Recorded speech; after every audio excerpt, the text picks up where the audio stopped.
Le châssis lui suit, le châssis de la compétition est vraiment plus pointu que celui de ma 431. On sent qu'il y a vraiment une recherche de BMW d'avoir plus de stabilité, d'avoir une meilleure progressivité pour ne pas se faire peur, pour ne pas avoir à glisser d'une manière vraiment intempestive. C'est le cas de la 431.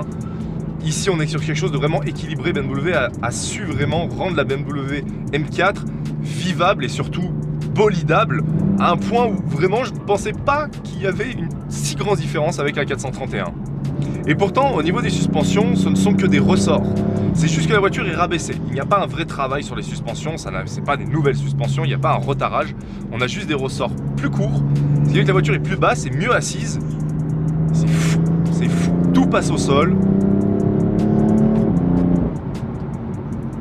Et on a quelque chose qui est vraiment intense à rouler, plaisant. Si vous voulez passer à l'étape supérieure, vous pouvez évidemment déconnecter entièrement l'ESP, chose que je ne ferai pas aujourd'hui. Puis vraiment ce train avant qui suit, le train air qui vous pousse.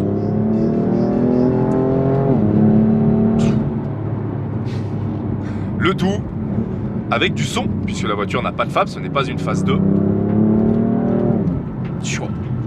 Et là on arrive dans un village, je ralentis donc le rythme, je suis toujours en mode sport.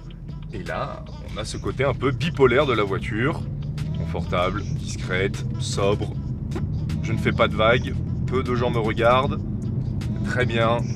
Et dans quelques secondes, on va reprendre la route, et dans quelques secondes, on va pouvoir de nouveau se faire plaisir, aller très vite, c'est une voiture qui est très rapide, et pouvoir reprofiter de ce train avant, mais aussi de ce moteur, qui est une véritable furie. Réserve de carburant. J'avais peut-être omis ce petit détail de la M4 qui est plutôt important à mon sens.